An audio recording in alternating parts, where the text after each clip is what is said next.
Danas imamo video, ali kako video imamo? Dosta puta mi saže svaka pitanja u TikTok, u Facebook, pitanje da vi mi napravite Andrija i meni. Que ja digo, de verdad esto me preguntan? Stvarno oni želi da to odgovaram? Pa ja nisam htjela da budem iskrena, ali pošto sam vidjela da su toliko ljudi, pa vidim da moram. Moram da kažem ja nešto na taj ljudi, tako da ništa, danas će da bude taj video. Ako ne me pratiš, molim te daj bottom subscribe, ke to je gratis i mene to mnogo pomaža, to prvog. Ako ti to si uradio, jel jesi? Ajde, onda idemo dalje. Šta ja vidim u Srbiji que nisam našla u Barceloni? Pitanje, pues, a ver, es que es muy interesante, porque je istina. Uglavnom svi misli kao Barcelona, grad, čulo, more, cool, neki grad, mnogo ljudi, ima sve šta ti treba i istina je. Tako je Barcelona, pun turizam, grad gdje ima more, gdje ima mnogo kafići. Jedna grad koji je mnogo živa dan i noć. I zašto ja volim više da živim u Srbiju, baš u Smederevskoj Palanci gdje ja sad živim. I neki kažu sami, pa verovatno zbog ljubav. I naravno Andrija, bilo je veliki razloga zašto ja dolazim da živim gdje on živi. On je iz Palanke, pa ja sam ovdje. Pero ja pred Andrija, to ne mnogo ljudi zna, ja sam došla u Srbiju sama. Kad Andrija i ja nismo se još upoznali. I ja kad sam došla sama, nije bilo prvi put. Došla sam sama 5-6 puta svake godine, kao na odmor. I ja sam se zaljubila u vašu tradiciju. Literal. I šta to znači? Ja sama, zamislite se sredim, me pongo guapa i idem ja da imam jednu date kod mene. Una cita conmigo misma. Ja se sredim za mene i idem u Skardalija. Ja prošetam u Skardaliju, u WC, ima tamburas, ima mnogo ljudi. Ja, pa može jedan iz to. Hello, good night, because in that moment I was talking samo engleski, no, srpski nula, katastrofa, ništa. One table, yes, for me alone, yes. I don't know what to order. Ja ne znam šta da naručim, ako može. Something Serbian traditional. Ja nemam pojma šta sam naručila, ja sednem. Sećam se, sednem. Restoran dva Jelena. I gledam. Tamburasi. Svirajte mi malo, ljudi igra, se smeje, pun tanjir meso, rakija, miriše na domaća hrana, svi su za osmeh, ova ulica živa, ja se zaznala, se la jezim. I ja sama i sam se osjetila toliko sigurna, komu nema loša energija, neće neko da te ukrade ili da ti uradi nešto loše, no? Uživam i mi stiže hrana. Sećam se prvog, konobar mi je doneo tamo jedan kao pleckavica velika, ali bila kao punja od sir i pomfrit, kao krompir neki, salata sopska, čaša vino, crno, rakicu malu i pogača jedna, bueno. Ja ručkam, oduševljena, miriš, hrana, vino lepo, rakica lepa, ceo restoran, igra kolo, celebrate, you know, and I was like, wow, donde estoy? O sea, esto es una fantasía. Završim večeru sa srce pun, o sea, imala sam u oči tears i o sea, duša mi je bila puna. A druga situacija koja isto sam mnogo sa Serbia Connect, bilo je na manastir i ulazim u manastir i ljudi se prekrsti, ljubi vrata, ulazi unutra, opet poljubi ikone, ljudi za toliko respekt, toliko ljubav, gledaš manastir, ti ne znaš da kreneš toliko lep, nekako neka energija osjećaš u dušu, ja kažem, šta je ovo? Ja to nikad u životu sam osjetila, vidjela, como una conexión, como... I ja kao, wow, šta je ovo? I onda zbog toga, taj bilo je razlog da ja svaki godina dolazim u Srbiji, pošto htjela sam da vidim i više i više i više, no, como quiero más. Prošetam sama uveče ulicima, grad, Beograd, uveče, ljudi, ja sama no sentija miedo. Ni jedan muškarac meni gledao ili mi nešto glupo ili ružno rekao, nikad. Nikad. U Barcelona, nažalost, nije tako. Ti ideš po centar grada sama uveče i ima... Nisu Španci, su od druge zemlje, nebitno, ali ti slušaš. Guapa, donde vas sola? Quieres que te acompañe? Ali uvek, nema ni jedan put da ja sam otišla sama uveče noć i da to sam čula. I kad za drugaricama isto, pero kad si sama, meni, na primjer, ako imam nekog pored, ok, ali sama nije ti svejedno, znaš. I Srbija, ne. No. I ja prošetam, uživam, toliko lijepo. I kad dolazi taj dan gdje moram da se vraćam u Barcelonu, tamo idem do aerodrom i čekam tamo avionu i tako, ja plakam, ja imam zuze u oči, ja neću da se vraćam u Barcelonu. Ja vidim sebi ovdje u Srbiji. I onda, klaro, ova pitanje me pitaju, no pa šta vidiš, Barcelona je veliki grad, ima ovo, ima ono i ti si u Srbiji, u Palanci. Mnogo mi je, osjećam da je teško da ljudi stvarno razumem što želim da kažem, pošto oni imaju u Barcelonu jednu ideju koja stvarno je tako, ali meni duša, meni nije bitno koliko kafića ima, koliko parti ima i koliko žurka i koliko, shopping centar, meni to ne zanima, pošto nisam, kad sam bila više mlada, pa jeste, znaš, ali meni to ne zanima više u životu, meni zanima neke druge stvari. Y cuando tú conectas, tú sientes aquí. Yo he conectado con Serbia, con la cultura, con la gente, con la tradición, con todo. I ja está. Jedno pitanje, ako uvijek vi nama napravite, Andrija i meni, možda i previše, možda i mnogo previše, stvarno mnogo, je kad ćemo Andrija i ja da se venčamo i kad hoćemo Andrija i ja da imamo dete. Hola! Que nosotros somos muy jovencitos, ¿sabes? Imamo vremena, mi smo mladi, pa imamo vremena. Zašto da žurimo, zašto brzo, zašto odmah i zašto toliko ljudi kao ajde odmah Španjolka, daj dete, venčaj. Pa polako, vidite ovako, ja ću da vam odgovara que hoy he venido a contestar y os voy a contestar. On hoće da se venča i ja hoću da se venčam. Ali za mene venčanje, iskrena, je nešto mnogo bitno u životu. To želim da uradim jedan put, nikad više i da bude kako ja i Andrija želimo. Kako vi znate, ja sam iz Barcelona i živim u Žmederevskoj Palanci i ja sam došla sama.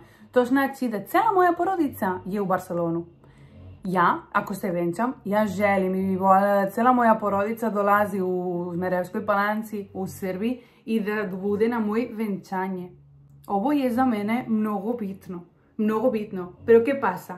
Ja nemam mala porodica. Mi smo 50, 60, mi smo velika porodica. Imam ja moja tetka, moj brat, sine, sestre, Bob. I ja hoću da dolazi svima. I onda to komplikuje malo više stvari, pošto oni tamo imaju svoj život, deci idu u školi, oni radi, i onda treba to neki trenutak da svi odgovara, da se kupi let avionu, da se dolazi ovdje, pošto da, Andrija i ja želimo u Srbiji da se venčamo.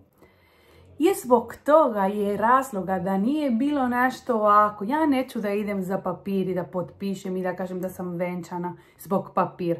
Ja nisam takva osoba i ne želim to da radim, da bi voljela, uradila sam to pre 3 godine. Pero ja nisam tako, ja hoću da se venčam sa srcem na crkva i Andrija želi i misli isto kao i ja. To je to. Pa Andrija i ja hoćemo da se venčamo u Srbiji. Vice, bueno, eso va a ser un show, vamos, eso va a ser... ja jedva čekam, majke mi.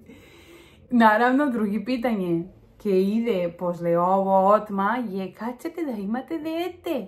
Španjolka, da nam rodite dete, španski, srpski miks.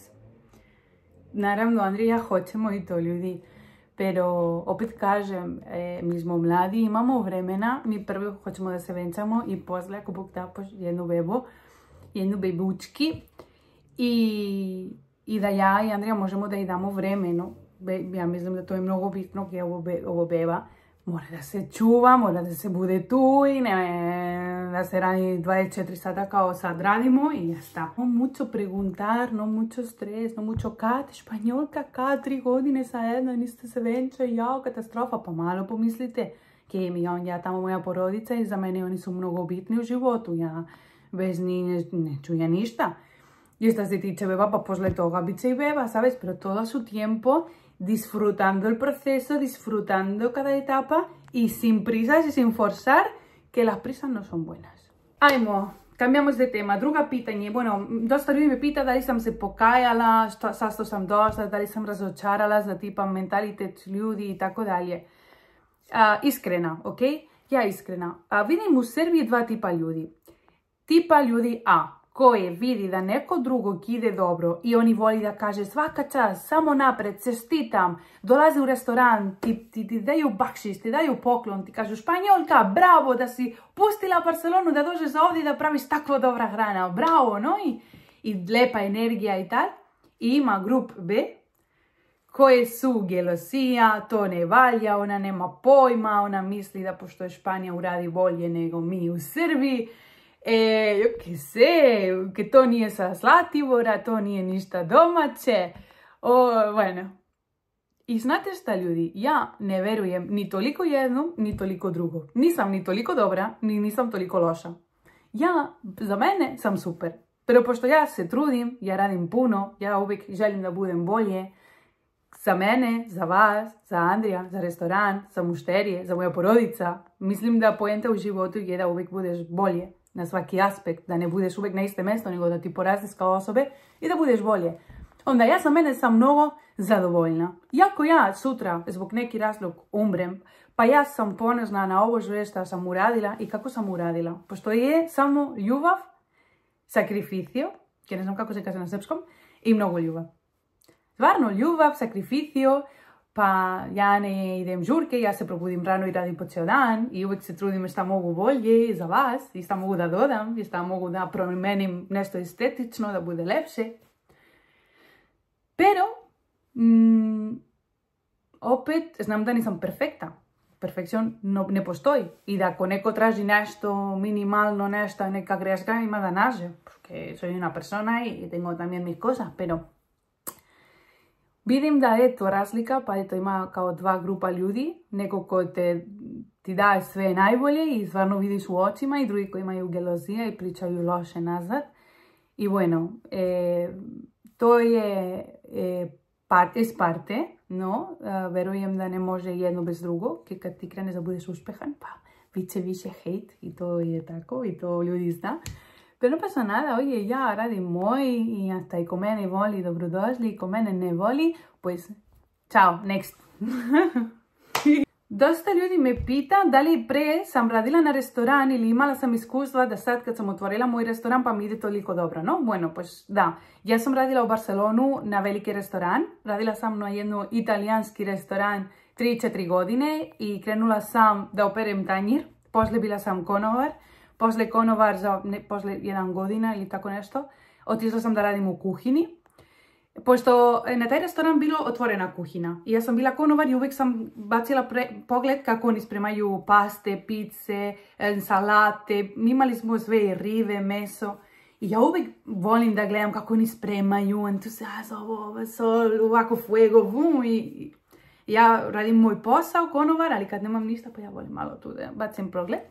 I to manažer, gazda od taj restoran, video da ja mnogo stavim pažnju na kuhinu i jedan dan nije došao jedan čovjek zbog bolovanje i meni kaže kao Laja, te animas, quieres que te enseñe, quieres probar? Ja sećam se da sam se uplašila i jako bre sad ja sam konovar, ma kak ja sad u kuhinu, šta ako stavim mnogo so ili... I on kao, ajde, ja, ajde može, idem u kuhinu, stavim kapu, perem ruke, stavim rukavice, se spremam i on mene pokaže sve, no, ovo je mesto za salate, ovo meso, ovo paste, to, ovo se pravi ovako. Ja uglavnom imala sam malo ideja, pošto dosta sam vidjela kako to ide. I bila sam kao da kažem na probu na kuhinu. I poslije nekoliko mjesec on bukvalno mi dao sve restoran na ruka. Pričali smo jedan dan i meni je rekao kao da je mnogo zadovoljan kako ja sam i da on kao hoće da proširi restoran i kao želi da ja budem manažer. I ljudi, hvala Bogu to se desio, pošto da ja sam toliko naučila. Naučila sam više nego u školu, majke mi. On bukvalno sve od nule me pokazao kako da se naruči provedores, da se naruči, da se plati, da se ide u bank, papirologija, ali Španija sve. Mi naučio za radnicima, imali smo veliko ekipa, sve. Wow. Jeste sam se uplašila na početak, pošto bar sam bila dosta mlada kad to je bilo i mislila sam da to je možda previše za mene, ali nije bilo. Polako ja sam sve uzela i vodila sam restoran sama i bilo je baš super. Razloga sad što više nisam radila tu, bilo je pošto došla COVID, došla je koronavirus i se zatvorio restoran. I se zatvorio, on je pokušavao, ajde, bar zaponeti, delivery, glovo i tako dalje, ali nije mogao na kraju, imaju velika renta i veliko to sve i ako ne radi restoran kako treba, pa ne može da funkcioniše. I onda ja i svi nismo imali posao, znači nule. I na taj trenutak ti kažeš, wow, sad kad sam bila toliko dobro i baš mi je bilo lepo na taj mjestu, pa šta da radim. I onda malo sam se izgubila u životu. Izgubila sam se na mislu da nisam znala opet gdje da radim. Bio koronavirus, mi smo zatvorili mnogo mjesec u Barcelonu, 3-4. I onda je bukvalno da kreneš od nula u tvoj životu. I bilo je malo neki period, pa to ja se sjećam da mnogo sam otišla na more, da razmislim od životu kao Boga, ako si tu pomoži mi, šta ću sad da radim. Ali eto, sve je posle se stavio na situacija da ja dolazim u Srbiji, da upoznam i da dolazim uvek i upoznam Andrija i on ima porodicu na Zlatibor, ali gdje živi nema komplet lepinja i onda ja kao pa ajde da otvaramo komplet lepinja u Palanci, no i así je mi vida. Tako da, ja verujem ako ti hoćeš da imaš tvoj restoran, ja ti preporučujem uvek da prvo radiš na neki drugi mjesto, radi kao konovar, kao čistačica, kuhina, nebitno, ali ti krene da budeš unutra ekipa u restoran, da lepo ti naučiš kako je sistem. I uvek ima ambicija da učiš i pita tvoj gazda, ja hoću da jedan dan imam moj restoran, jer možeš ti da me naučiš i sigurno ovo čovjek ima volja da ti lepo ti objasni, ti pokaže da ti pomože. Ljudi moje, to je bilo danas to sve. Želim da ste uživali malo kod mene, da smo malo nešto lepo popričali. Sam odgovarala pitanje koje više me uradite, ali ako želite još neki pitanja da Španjolka vam odgovara, stavite ovdje dole na komentara, jer ja čitam komentara, verujte mi kad imam vremena ovako, scrollujem malo i čitam. Ako vi imate neku pitanje ki vi želite da mi uradite, slobodno stavite. Nemojte gluposti, ja to ne volim. Nešto stvarno interesantno ili tako, ja ću da vam odgovara to. I ako želite da se vidimo ili da se upoznamo, da se slikamo malo pa da se družimo, dolazite u moj restoran, gdje spremamo mnogo lepe komplet lepinje i mnogo lepe sendviče. Imamo i španski sendvič, imamo i španski pivo iz Barcelona, moja estrella. Imamo slatkiši, imamo domaće kiselo mleko, ima španjolka, ima žurka, ima muzika, ima sve. Tako da jedan dan pa dolazite ovako kao ekskurzija i probajte naš specijalitet koji nećeš da se pokajate. Ti veruj mi, nećeš da se pokajati. Dođi i probaj. Ako hoćeš prava komplet lepinja ima. Ke hoćeš da suhog meso pa dodaj. Ke hoćeš španski pivo pa ima. Ke hoćeš kiselo mleko i to. I slatko, sve. Así que nos vemos. Yo estoy en Smederevska Palanka. Ulica je Kralja Petra I, broj 49. I možeš da parkiraš tu kod nas, nema problema, možeš da naručiš preko telefona, da rezervišeš sve to kako ti želiš. Yo te espero, ¿vale? Dolazi kod nas. ¡Mua! Adiós y gracias por todo vuestro apoyo. ¡Mua! Chao.